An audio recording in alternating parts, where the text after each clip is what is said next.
Hello everyone, आज मैं लेकर आया हूँ आपके लिए एक बहुत ही शानदार सा वीडियो ऑन द टॉपिक कि हम म्यूचुअल फंड को अगर ख़रीदना चाहते हैं तो किन किन बातों का ध्यान में रखें। अगर एक म्यूचुअल फंड मुझे पसंद आ रहा है तो क्या वो सच में अच्छा है या फिर नहीं, ये मैं कैसे डिसाइड करूँ। इसके लिए किन किन बातों का ध्यान में रखना है, ये सारे चीज़ें इस वीडियो में मैं तुम्हें बताऊँगा। जब भी कोई सिलेक्ट करो म्यूचुअल फंड को, उसमें पैसा डालने से पहले इन चीज़ों के ऊपर ध्यान जरूर देना है। तो म्यूचुअल फंड का सिलेक्शन कैसे करें, इसके ऊपर मैं वीडियो बताने जा रहा हूँ। थोड़ा सा हम लोग जान लेते हैं कि म्यूचुअल फंड कहते किसको हैं। पहले भी मैंने बता रखा है कि म्यूचुअल फंड एक ऐसा इन्वेस्टमेंट का तरीका है जिसमें हम लोग अपने सारे पैसे को एक इंसान के पास जमा करवा देते हैं। जिस इंसान को जमा करते हैं पैसा, उसे हम लोग बोलते हैं म्यूचुअल फंड मैनेजर। ओके, ये म्यूचुअल फंड मैनेजर क्या करता है, हमारे पैसे जितना भी लोग इसके पास म्यूचुअल फंड मैनेजर के पास पैसा कलेक्ट करवाता है, मान लो अगर 10 करोड़ रुपया अगर म्यूचुअल फंड मैनेजर के पास आया है तो ये 10 करोड़ रुपए को क्या करता है, शेयर्स में, बॉन्ड्स में या फिर किसी अदर सिक्योरिटीज़ में ये इन्वेस्ट कर देता है ताकि तुम्हारा पैसा कंटिन्यू ग्रो होने लगे। पर जब हम किसी भी म्यूचुअल फंड को सिलेक्ट करने जाते हैं तो किन किन बातों का ध्यान में रखना है, ये आज का हमारा मेन टॉपिक है। तो सबसे पहली बात, जब भी तुम कोई भी म्यूचुअल फंड को डिसाइड करने जाओ तो म्यूचुअल फंड को डिसाइड करने से पहले, मतलब सेलेक्ट करने से पहले, ये सब देखो कि तुम्हारा म्यूचुअल फंड को खरीदने का गोल क्या है, क्यों तुम खरीदना चाहते हो। मान लो किसी का एक गोल है कि मैं अपना रिटायरमेंट जो हुआ है उसके बाद पैसा मिला हुआ जो है वो बहुत ज़्यादा अमाउंट में मैं उसे इन्वेस्ट करना चाहता हूँ। हो सकता है किसी का गोल हो सकता है कि मैं अपना 4 से 5 सालों के बाद एजुकेशन करवाना अपने बच्चे का, उसके लिए मैं पैसा कलेक्ट करना चाहता हूँ। तो इसके लिए ये टारगेट हो सकता है एजुकेशन। तीसरे वाले के लिए हो सकता है अपना वेल्थ बनाना चाहता हो कि हमारे पास कुछ पैसा वैसा कलेक्ट हो जाए, वो भी टारगेट हो सकता है। तो सबसे पहले अपना क्या करना है, गोल सेटिंग करना है कि आप इन्वेस्टमेंट क्यों करना चाहते हैं। उसके हिसाब से बहुत सारा म्यूचुअल फंड्स अवेलेबल है, जैसा यूज़ वैसा म्यूचुअल फंड सेलेक्ट करना है। मान लो किसी को अगर 10 साल के बाद अपने बच्चा का पढ़ाई करवाना है, कोई अच्छा सा कोर्स करवाना है, तो उसके लिए 10 साल के बाद उसे 10 लाख रुपए चाहिए। तो वो क्या करेगा, अपने पास ये टारगेट लेके चलेगा कि मुझे पैसा जो इन्वेस्ट करना है वो लॉन्ग टर्म के लिए इन्वेस्ट करना है। सो गोल बनेगा ये लॉन्ग टर्म इन्वेस्टमेंट। तो इस तरीके से आप भी पहले गोल सेटअप करो कि गोल हमारा है क्या, क्यों हम इन्वेस्ट करना चाहते हैं म्यूचुअल फंड में। दूसरा डिसाइड क्या करना है कि तुम अपना रिस्क कितना ले सकते हो, रिस्क लेने का आपका कितना कैपेसिटी है। अगर मान लो बहुत ज़्यादा हम रिस्क नहीं ले सकते, अपने पास पैसा कम है, जो भी पैसा हम नहीं चाहते कि गवा दें, ऐसा ना हो कि बढ़ाने के चक्कर में पूरा का पूरा पैसा गायब हो जाए, तो तुम लो रिस्क वाले में डेब्ट फंड्स में इन्वेस्टमेंट अपना कर सकते हो। डेब्ट फंड्स में रिस्क बहुत ज़्यादा नहीं होता है, अगर थोड़ा बहुत रिस्क ले सकते हो ठीक है, हल्का फुल्का। अगर मान लो 1 लाख रुपए इन्वेस्ट कर रहे हैं, 4-5 हज़ार का भी लॉस भी चल जाएगा, उतना हमें दिक्कत नहीं है। तो वैसे लोग मॉडरेट रिस्क वाले में यानी कि हाइब्रिड फंड्स में इन्वेस्टमेंट तुम कर सकते हो। अगर बहुत अच्छा खासा रिस्क ले सकते हो कि ठीक है अपन उतना रिस्क ले सकते हैं, तो तुम इक्विटी फंड्स में इन्वेस्टमेंट कर सकते हो, इसमें रिस्क ज़्यादा होता है। तो दूसरा क्या डिसाइड करना है, दूसरा सबसे पहले चेक करना है कि आपका रिस्क लेने का कैपेसिटी कितना है। उसके हिसाब से low risk fund, moderate funds या फिर हाई रिस्क वाले फंड्स में इन्वेस्टमेंट कर सकते हो। तीसरा डिसाइड करना है कि जैसा तुम्हारा रिस्क लेने की कैपेसिटी है उसके हिसाब से तुम अपना म्यूचुअल फंड का टाइप सेलेक्ट करो कि कैसा म्यूचुअल फंड तुम लेना चाहते हो। हो सकता है तुम इक्विटी में इन्वेस्टमेंट करने में इंटरेस्टेड हो, या फिर डेब्ट में, या फिर हाइब्रिड में। अब इक्विटी, डेब्ट, हाइब्रिड क्या है, इसके पहले भी मैंने बता रखा है पहले वाले वीडियो में। तो इसमें हमें क्या करना है, इक्विटी फंड में मैंने बताया था क्या होता है, इसमें शेयर मार्केट में इन्वेस्टमेंट हो जाता है। डेब्ट फंड में क्या होता है, बॉन्ड्स में इन्वेस्टमेंट होता है। और हाइब्रिड में क्या होता है, दोनों का, ये इक्विटी और डेब्ट का कॉम्बिनेशन होता है। जैसे मान लो कोई एक एक्सिस का ब्लू चिप फंड है, ये कैसा फंड है, तो ये इक्विटी फंड है, इसमें सारा पैसा तुम्हारा शेयर मार्केट में डाल दिया जाएगा। जैसे HDFC का एक हमारा म्यूचुअल फंड है, इसका कौन सा है, कॉर्पोरेट बॉन्ड फंड, ये कैसा फंड है, ये एक डेब्ट फंड है। इसमें किसमें तुम्हारा पैसा चला जाएगा, ये जितने लोन लोग लेते हैं या कंपनियां जो लोन लेती है या फिर हमारा सरकार जो बॉन्ड के फॉर्म में लोन लेता है उसके अंदर इन्वेस्टमेंट किया जाएगा। तीसरा जैसे देख लो, एक ICICI का एक बैलेंस्ड एडवेंचर फंड है, एडवांटेज फंड है। तो ये कैसा फंड है, ये एक हाइब्रिड फंड है। हाइब्रिड मतलब ये पहला तो शेयर मार्केट में भी इन्वेस्टमेंट करेगा और दूसरा तुम्हें बॉन्ड्स में भी इन्वेस्टमेंट कर देगा या फिर डेब्ट में भी इन्वेस्टमेंट कर देगा, दोनों में इन्वेस्टमेंट करना है। तो ये एक तरह का हाइब्रिड फंड है। तो सबसे पहले ये देखो कि ये किस तरह का म्यूचुअल फंड जो तुम सेलेक्ट करने जा रहे हो वो है, या वो इक्विटी फंड है, डेब्ट फंड है, या फिर हाइब्रिड फंड है। इसी के हिसाब से रिस्क तुम्हारा डिसाइड होगा।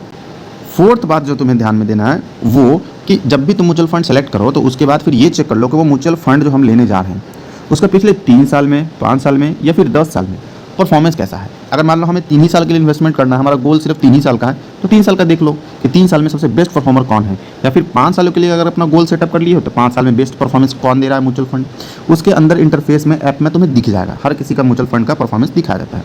वैसे ही अगर 10 साल के लिए इन्वेस्टमेंट कर रहे हो तो 10 साल में रिटर्न हमें कितना देगा।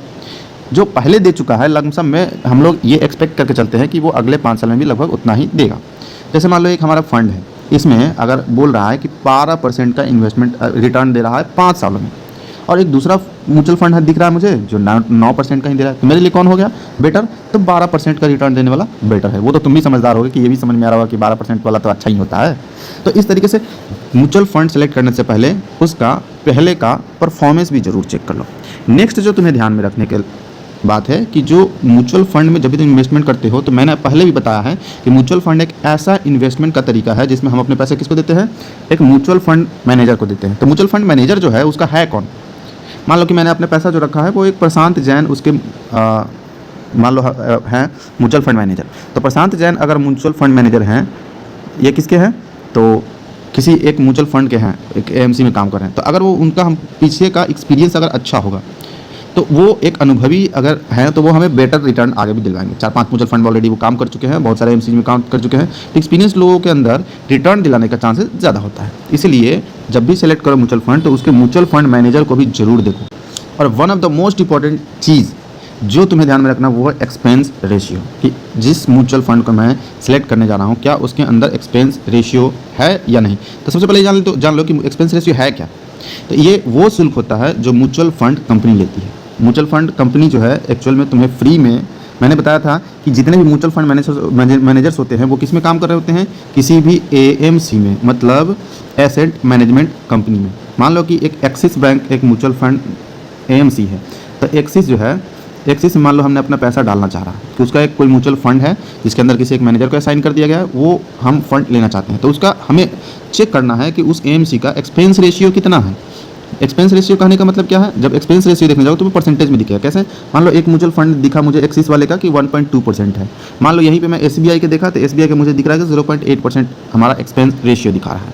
तो 0.8% मतलब ये हुआ कि अगर तुम उसके अंदर रिटर्न जो कमाए हो, मान लो कि एक्सिस के अंदर तुम 10,000 रुपया प्रॉफिट कमा लिए, ठीक है?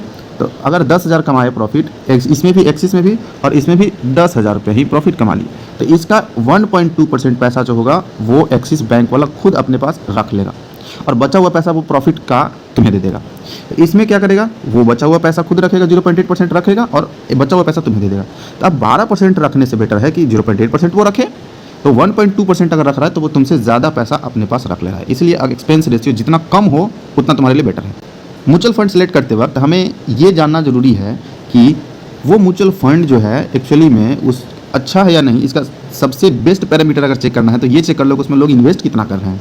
अगर मान लो कि वो पता कैसे चलेगा कि कितना लोग इन्वेस्ट कर रहे हैं? तो ये पता चलेगा AUM से। AUM मतलब एसेट्स अंडर मैनेजमेंट। मतलब मान लो कि एक कोई भी म्यूचुअल फंड हम सेलेक्ट करने जा रहे हैं, ये म्यूचुअल फंड में अगर मान लो हमने देखा कि 100 करोड़ इसमें इन्वेस्टेड है, ऑलरेडी 100 करोड़ रुपये टोटल जितना आदमी जमा किया वो हो चुका है इन्वेस्टमेंट। दूसरा जो है उसमें मुझे 300 करोड़ इन्वेस्टमेंट दिख रहा। तो अगर 100 करोड़ इन्वेस्टमेंट है तो इसके अंदर AUM का अमाउंट कम है। अगर कोई दूसरा म्यूचुअल फंड दिख रहा है 3000 करोड़ तो इसका AUM ज़्यादा है। AUM ज़्यादा क्यों है? हो सकता है ये बेटर म्यूचुअल फंड हो, ये उतना बेटर नहीं हो। तो ये AUM से भी हमें बहुत सारा पता चल जाता है पैरामीटर का कि ये म्यूचुअल फंड अच्छा होगा या नहीं होगा। लेकिन जनरली ध्यान रहे कि 3000 करोड़ रुपये छोटा अमाउंट होता है। अगर किसी भी कंपनी का 10,000 करोड़ से ऊपर, अगर किसी भी 10,000 से ऊपर का अगर किसी म्यूचुअल फंड के अंदर इन्वेस्टेड है तो वो समझ लो कि most of the time best ही होता है, उसे सेलेक्ट तुम अच्छे से कर सकते हो। अगर 10,000 करोड़ से कम है तो इसका मतलब ये है कि थोड़ा तुम्हें उसके ऊपर रिसर्च करने की जरूरत है, उसमें इन्वेस्ट करने से पहले थोड़ा सा ध्यान रखो। नेक्स्ट उसका चेक करना है कि देखो दो कंपनियां हैं, करती क्या है कि वो रेटिंग भी प्रोवाइड करती है। जैसे दो कंपनियां कौन कौन है?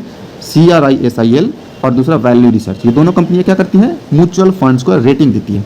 अगर बेटर रेटिंग है तो बेटर वो होगा। तो रेटिंग भी उसका थोड़ा इन दोनों वेबसाइट पे जाकर उन दोनों म्यूचुअल फंड्स का, जिस भी म्यूचुअल फंड सेलेक्ट करो एक बार रेटिंग भी जरूर चेक कर लो। तो इसके बाद सबसे लास्ट जो बात हमें ध्यान में रखनी है कि अगर तुम इन्वेस्टमेंट करने जा रहे हो तो वो इन्वेस्टमेंट का तुम्हें चॉइस कैसा रखना है। अगर पैसा अच्छा खासा अवेलेबल है तुम्हारे पास अभी के भी, मान लो 50,000 रुपये 60,000 रुपये अपने पास है, तो उसे तुम लमसम के फॉर्मेट में इन्वेस्ट कर दो। अगर मान लो बहुत पैसा नहीं है, सैलरी के रूप में थोड़ा थोड़ा पैसा हर महीने बच रहा है, तो उसे कलेक्ट करके जमा मत करो, उसे SIP के फॉर्म में ही इन्वेस्ट करना स्टार्ट कर दो। जनरली क्या होता है, जॉब वाले लोगों के पास ज़्यादा पैसा होता नहीं है, हर महीने कुछ कुछ पैसा लेकिन बचता रहता है, तो उसे जमा करने से बेटर है डायरेक्ट उसे SIP के अंदर ही डालते चले जाओ, वो इन्वेस्टमेंट होता रहेगा तुम्हारा। तो लास्ट अपना डिसीजन देख लो कि जिस भी म्यूचुअल फंड को सेलेक्ट करने जा रहे हो, कहीं ऐसा तो नहीं है कि तुम्हारे पास थोड़ा थोड़ा पैसा डालने के लिए है और उसके अंदर SIP का ऑप्शन ही नहीं हो, तो जिस भी तरीके से तुम इन्वेस्ट करना चाहते हो वो ऑप्शन उस म्यूचुअल फंड के अंदर अवेलेबल है या नहीं, ये भी जरूर चेक करना है। नेक्स्ट जो ध्यान में रखने वाला बात है वो है टैक्सेशन। एक्चुअली पहले टैक्स वाला कोई ज़्यादा ऐसा सिस्टम था नहीं बहुत ज़्यादा, अब क्या है टैक्स इसमें हैवी लगना स्टार्ट हो गया। इसीलिए जब भी म्यूचुअल फंड सेलेक्ट कर लो, खरीद लो, तो उसके बाद बेचने से पहले देख लो कि जितने टर्म के लिए मैंने गोल्ड डिसाइड किया है वो हमारा परफेक्ट प्लानिंग है या नहीं, वरना तुम्हें टैक्सेशन में भी बहुत ज़्यादा अमाउंट खर्च करना पड़ सकता है। इसमें क्या क्या चीज़ें ध्यान में रखना है, मान लो मैं कोई एक इक्विटी फंड्स ले लिया और इसे मैं 1 साल से पहले ही बेचना चाहता हूँ, तो तुम्हें 1 साल से पहले बेचने में 15% टैक्स देना पड़ेगा। कौन सा tax? Short term capital gain tax. इसलिए जब भी सेलेक्ट करो तो देख लो कहीं ऐसा ना हो कि तुम्हें बहुत ज़्यादा टैक्स पे करना पड़ जाए। अगर मान लो डेब्ट फंड तुम लिए हो तो डेब्ट फंड में होल्डिंग पीरियड का स्लैब जो होता है वो अलग अलग टैक्स के मतलब स्लैब बना हुआ है उसके हिसाब से लगता है, मतलब कितने साल के लिए तुम लिए हो। नेक्स्ट जो है, मान लो कि अगर 10,000 तुम्हें प्रॉफिट हो गया तो इसमें 1,500 रुपये टैक्स देना पड़ सकता है, किसमें? इक्विटी फंड्स में। लास्ट जो है हमारा हाइब्रिड फंड, इक्विटी बता दिया, डेब्ट बता दिया, नेक्स्ट है हाइब्रिड फंड। तो हाइब्रिड फंड में भी वैसे ही स्लैब बना हुआ होता है, उसी हिसाब से इसमें भी टैक्स लगता है। तो टैक्स भी एक बार चेक जरूर कर लेना है कि जिसमें जब भी म्यूचुअल फंड आप सेलेक्ट करने जा रहे हो उसमें टैक्स तुम्हें कितना लग सकता है, पहले से थोड़ा बहुत कैलकुलेट कर लो, क्योंकि ये planning most of the time हम लोग लॉन्ग टर्म के लिए ही करते हैं। तो ये तो था हमारा म्यूचुअल फंड को सिलेक्ट करने के लिए वो 10 बातें जो कि आपको जरूर चेक करना चाहिए एक म्यूचुअल फंड के अंदर, ताकि तुम्हारा पैसा बहुत अच्छा से ग्रो करे। लॉस का चांसेस तो मैक्सिमम टाइम म्यूचुअल फंड में से भी कम होता है, लेकिन अगर इन 10 बातों को अगर तुम ध्यान में रखते हो तो तुम्हारा पैसा जो है अच्छा ग्रो करेगा। अगर ये वीडियो तुम्हें कैसा लगा मुझे कमेंट बॉक्स में जरूर बताओ। मिलते हैं अगले वीडियो में, तब तक के लिए बाय बाय।